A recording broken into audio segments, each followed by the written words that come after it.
and welcome to Healthy Kingston, a health promotion and wellness program of the Kingston Board of Health. I'm Janet Wade, your host. Today we're very fortunate to have Sue Giovanetti, who's the Executive Director of Plymouth Area Coalition for the Homeless, and also working with the migrants who are at the Baymont Hotel here in town. So thought it would be important that she give us an update as to what's going on for all of our residents. So Sue, thank you for being here. Really appreciate it. It's my pleasure, absolutely. Basically, some general questions. Could you give us an update as to what's going on with the shelter, the residents at the shelter that's on Bishop's Highway, as well as the Baymont Hotel? Sure. So at Route 80, we have 13 families that are in residence. Again, short term, the goal is that sheltering is a brief stay while we help families get up on their feet and identify housing that's sustainable for them. So we have 13 families, rehousing case manager, a case manager, and other staff that help them regroup and find the path to help their family move on. We are also, in October of 2022, we were asked by the Commonwealth to take on the Baymont Hotel as an emergency shelter given the extraordinary need, which we did, and we're contracted with the state to provide shelter and case management, rehousing support to the families. We have the contractors for 96 families. We are seeing great success. We really are having a lot of families move on at both locations. We have educational classes, we have ESL, we have children's programming, School on Wheels at both locations. And it's, emergency assistance shelter is for families specifically designed to provide them with all the tools to move on and be successful and have a strong life for their family. So at the hotel, we're doing all of that same programming. We couldn't be more pleased with how things have moved along. The community certainly has embraced our presence and been very supportive, just as the Plymouth community, the South Shore, has been very welcoming to us.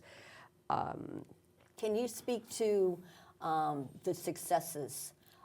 Like, what is success for you, and how have people been moving on, and what are they doing when they're moving on? Sure. So when we speak about the migrants coming into shelter, early on, things like getting work authorization were a big part of the work that we were doing. And without a job, you can't go on and you can't make the money and you can't identify housing. I can tell you that on the, I'll say the 18th of October in 2022 was the morning after the first families arrived. They were out looking for work. They were a very, very motivated group of people. I'll bet we're pretty close to about 98% of our shelter residents are employed. Wow. We're moving out families into housing over the last few months. Well, I think we have 15, February up till I believe it's March 14th, we'll have 15 families that have found housing and will be moving on. So that's success. That's tremendous. That's Absolutely. success. The important thing that we'd like people to understand is that when they move on to their new home, we also follow them for 2 years. So we're making sure that the rent gets paid, that their job is stable, that the children are enrolled in school, and just helping them make sure that all of the resources are there and that things are moving forward for them. So that's very important to know. They're not just moving into housing and they're not getting any further attention. Sure. We do stay with them for 2 years. That's wonderful. I do get questions. Where are they moving? Oh, I, Plymouth, Kingston, Marshfield, Middleborough, Fall River, New Bedford. We've had a few people move out of state. Trying to think if we've had New Hampshire. But so they're moving. We have some people that move into the city. So they're moving all over. Certainly, we all know that housing on the South Shore is expensive. But what most of these families are intact families. They have two wage earners, which of course, if you're at an entry-level job, that's not necessarily, doesn't add up to a lot. But another piece to remember is that families that have moved into the country, many of them had careers. We have registered nurses, we have former teachers, so they're all starting to down the path to become licensed in this state. So those are all good things, and they're promising. And the Commonwealth has programs to provide support to the families, you know, again, for a couple of years. And so it's really been, it's very gratifying to see families that have left incredible adversity and violence in their home, former home, to then find a successful life here. Absolutely, it's tremendous. I had heard from some volunteer teachers who are teaching English to a number of the migrants at the Baymont, and now my understanding is they're also going to go to the homeless shelter on Route 80 to teach classes too, that they've been very well received. People are very anxious to learn English, that there's a couple of people, women, that are taking, I guess, nursing assistant training. So that is tremendously encouraging too. It is, and we've had a handful of women already graduate from the CNA programming. Really? And we have another, I think we have 8 people in school right now for that. We offer an ESL class at the Baymont on Mondays, but we do have these community members that come in on Tuesdays, and they offer a creative conversational ESL program that really strengthens the textbook learning from Mondays, and then allows the students to develop create a more comfort level for them, and they really seem to be flourishing with that. That's wonderful. Right. Well, this is your opportunity to make a pitch. Are the things that you need, services that you would like, items you would like to enhance what you're offering already? So I think as far as sheltering is concerned, we have many families who are in their 20s and 30s, and so they're young and they have children, so diapers are our greatest need to keep, to help support the families. And certainly the people volunteering, like the teachers that you mentioned, to be able to provide those services. One of the local banks, Eastern Bank, is going to be coming in a couple of weeks and doing personal finance. Wonderful. Which is, when you have to start to learn what a checking account is, it's different, you know. Oh, and absolutely. So those types of educational opportunities are vitally important for young families anywhere to be able to maneuver through society. So, you know, at the Baymont, where we don't have cooking facilities, so at the Baymont, food isn't necessarily an issue. Baby formula is. But on Route 80, you know, we have a food pantry that we serve 22 communities along the South Shore. And there, we always need, you know, 100% juices and crackers and snack bars and cereal and anything you would need to get through your life. That's what these young families need. And at the food pantry, we're serving a great number of seniors. So that's another pocket of members of our community that we try to pay very close attention to through the food pantry and make sure that they have what they need. Which So- actually brings me up to my my next question, which is, you're most familiar because you're obviously on the board of this, but the study that was recently done, the community benefit assessment of the South Shore community, it's done every 3 years. One of the highlights of it was food desert, affordability of food, people not being able to access healthy foods. So again, can you speak a little bit more about the pantry? You mentioned that seniors you're definitely addressing, but what do you have to offer? How do people get involved? What are the days, the times? Yeah, so we have a food pantry that's located on Route 80, and we do see an increasing number of seniors that visit the food pantry. Our pantry is open Wednesday, Thursday, and Friday, and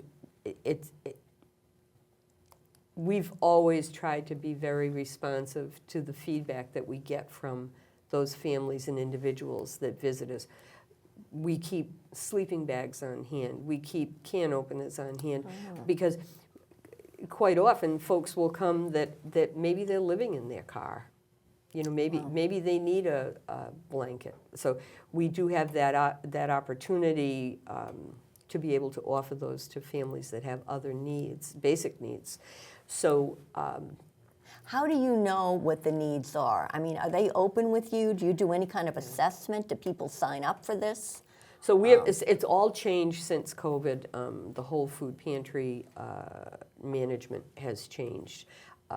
Right now we serve 100, we average 100 families a week. So that translates into sometimes over like around 500, between 400 and 500 people a week. We have volunteers that greet the family, the patrons when they arrive. We just do a drive-through now because we just don't have the capacity to have people come in and shop at because of the volume. But the people pull up. We have prepared food boxes, and then we have volunteers that go out to the car. They sign in and tell us their name and the town they come from, and then the volunteer will, survey them. Are there any specific needs they may have? Do they need laundry detergent this week? That wouldn't be something we'd give out every week. Sure. But if you need it, then we're going to make sure we have it for you. Right. So, some families need diapers and formula and juice. Other families don't. So the volunteers that are there greeting the visitors to the food pantry are the ones that really communicate with them. And there's a relationship. We see the same people week after week. We know when they need a winter coat. So one of the things, we have a new food pantry manager, Andrew Hokinson, and he's been terrific. He has really developed what we call a farmer's market on Fridays. So we're open Wednesday, Thursday, Friday. On Friday, all of our produce goes out, and then any other items that we may have in a fairly good amount of, we set up under tents out in the parking lot, and people come and they love to shop and get whatever we What can kind of provide them. items are there? Household items? Oh, yeah. Or clothes or? So we don't put clothes out there. Like we will at times put out coats on racks, but pretty much it's anything you would need. If you went to the grocery store, what would you get? What would you be looking for? And then certainly when it's around the holiday time, it might be foil roasting pans or whatever. But certainly personal care products, we try to make sure that those are always available. So we have a lot of different businesses, from Target and Walmart and Whole Foods and Trader Joe's and Chick-fil-A, I'm sure Olive Garden. All of those businesses all donate to us on a weekly basis, sometimes twice a week, to make sure that we have quality food products. And you also get food from the Boston Food Bank? Yeah, we're a member of the Boston Food Bank, so Right. they come down and deliver. And we also work collaboratively with South Shore Community Action, and if they have things that we might need or vice versa, we work with them. So one thing about the greater Plymouth area is that we have an incredibly responsive and aware citizenship. So the members of our communities are very, very supportive. I Between know the I get a lot of schools, people yeah. asking me, and you typically want new things. You don't want used items. Well, we accept used dishes, glassware that are not chipped. We don't accept anything for the fair program. We don't accept anything that plugs in. We accept new clothing now. Yes, we used to accept used clothing. We're just not, capacity-wise, we can't support that effort right now. It has nothing to do with us not wanting to accept it. It's just our building is full. We're really, we just don't have the space any longer. And the dishes and the household items, the silverware and that we receive, it's going, as we're placing families, it's going out. And as a family, a caseworker from another agency may refer someone to us, and if we can provide them what they need, we send it out. Okay. So Well, that leads to my next question. Yeah. Can you update us on the new shelter that's going to be opening? Yeah, That's larger and will accommodate more, is my understanding. It will. It will. It's great. I was over there yesterday, and where the roof came off yesterday, or a part of the roof came off yesterday. We're putting in dormers. And it's in the industrial park. It's in the Plymouth Industrial Park, right on Industrial Park Road. We were fortunate to receive funding that included CPC money from Plymouth to complete the renovation of it. It will be four floors, Wow. 3 floors of housing, 26 families. It's great. Oh, that's it's so wonderful. exciting. It has an education room. It has the lower level has an education room, laundry room, a large congregate kitchen. It's going to be wonderful, and most importantly, it puts EA shelter within proximity where we know there are families that need emergency shelter. Sure. And so now, previously, if you were in Plymouth, there was no emergency assistance shelter in Plymouth for families. Kingston, yes, we only had 13 rooms, but this is something, it's been a long-held dream to identify a facility to be able to accommodate those families and not have them have to leave their local community. So this is, Well, it's and terrific. you're right there in a hub of activity, Right. job access, because that obviously you've heard this a million times. Being on Route 80, Right. not near a whole lot. Right, and you have to remember, Route 80 was, the land was gifted Right. to us, and then it was built in the early 90s. People didn't talk about homelessness, and a lot of those families that were homeless involved domestic violence. There used to be a hill in front of that shelter, and in 2012, the hill was removed. I think that speaks a great deal to how nowadays we're very comfortable admitting that these are issues, and we talk about it, and there's no shame in it. Right. There's just how can we all work together to help these families. Right. So the industrial park, it's right next to the state offices.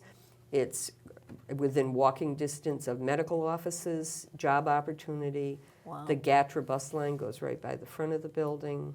The Boys and Girls Club is there. Wow. It checks all the boxes, and again, same as all of our programs. It wouldn't have been possible if the community really didn't demonstrate their support. So Yeah, well, and it wouldn't have been possible if you hadn't pushed it. I know this has been your dream for many, many years, and I'm thrilled for you and the community, obviously.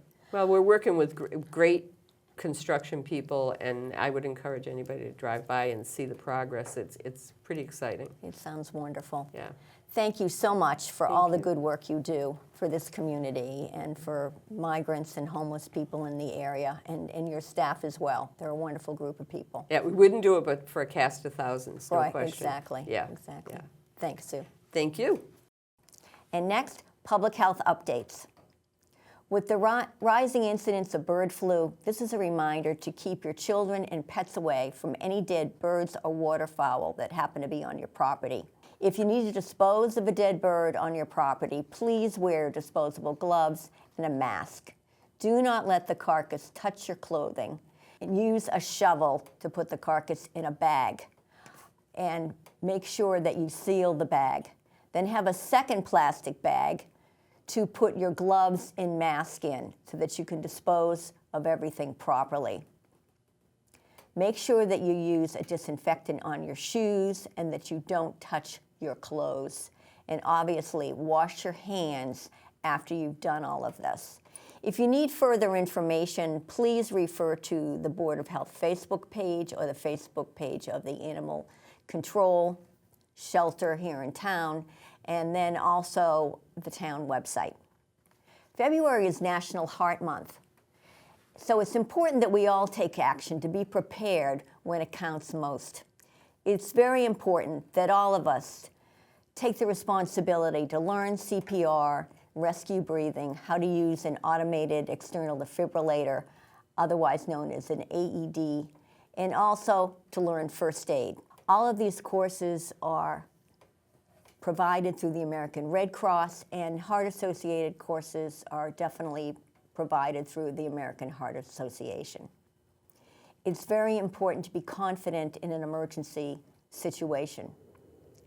Most lives have been saved by ordinary citizens who have stepped in and initiated rescue breathing or CPR before medical assistance can get there. As an emergency room nurse, I can certainly testify to this because we've had a number of people over the years who, had they not received CPR before paramedics got there or the police or fire department, they would not have lasted to get to the emergency room. And what I need to tell you from a personal perspective is that my own father, quite a few years ago now, his life was saved by CPR, by two men who had completed a CPR course the week before. Unbeknownst to his physician and my mother, he had stopped taking his heart medication and thinking that it was too expensive and he was feeling fine, so he didn't need it anymore, which is an aside. If you're taking heart medication, there's a reason for it. If you're feeling well, it's because it's working. So please stay on your heart medication. He did not. He was driving. He collapsed over the wheel of his car. And these two gentlemen saw him, pulled him out of the car. He was unresponsive. They started CPR on him. And he was revived and was able to live 5 additional years beyond that. Also, from my own personal experience, I have been in a position to do the abdominal thrust maneuver on a number of people over the years, particularly children who get a hold of Jolly Ranchers and hard peppermints, and they swallow them and they get caught in their throat. So again, important to learn the Heimlich maneuver or abdominal thrust maneuver. Every parent should go through a CPR and first aid training. As probably most of the population knows by now, there have been an uptick in cases of the measles that's rapidly escalating in West Texas and now has progressed into New Mexico. As of the date of this taping, which is February 27th, there have been 130 cases and 1 death of a 7-year-old child. It's been very hard to control the measles. Dr. Paul the director of the Vaccine Education Program at Children's Hospital of Philadelphia, states that the vast majority of people getting sick in Texas are unvaccinated.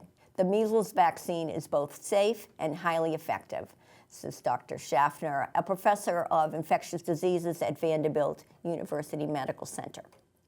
The CDC currently recommends that people receive 2 vaccine doses, the first at ages 12 to 15 months and the second between 4 to 6 years old. 1 dose is 93% effective, and 2 doses are 97% effective. Most vaccinated adults do not need a booster. Measles was declared eliminated from the United States population in the year 2000 due to the highly effective vaccination program that was in place at the time. However, vaccination rates have been lagging in the last few years. About 90% of kindergarten children received the select routine childhood vaccinations, MMR, measles, mumps, and rubella vaccine, in the years 2022 and 23, when they're all of school age. But the year before that, it was 95%. So the rates of vaccinations are going down in school children. If you've been vaccinated with 2 doses of the vaccine, as per routine, you have, again, a 95% chance of being completely protected. Lastly, as a town, let's work together to create a vibrant, inclusive environment where people of all ages can thrive. On March 18th from 10 to 11 a.m. at the Council on Aging, the American Association for Retired People, of the AARP, will explore the framework used by many towns, cities, counties, and states to organize and prioritize their work to become more able to address the needs of older residents and people of all ages in the community. The presentation is free and it's open to everyone. Please register by calling 781-585-0511. Your participation can make a difference in building a better Kingston for everyone. So with that, thank you for listening. Stay happy and healthy.